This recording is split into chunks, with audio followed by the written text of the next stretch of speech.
كتاب الله دستوري وخير الخلق أسوتنا في سنته انجلى نوري. واعلموا يا أخوانا، اعلموا أن غيبة العلماء ليست كغيبة عامة الناس.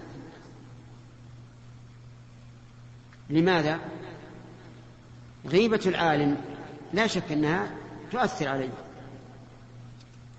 لكن تؤثر على شيء أهم، وهو ما يحمله من العلم، من علم الشريعة.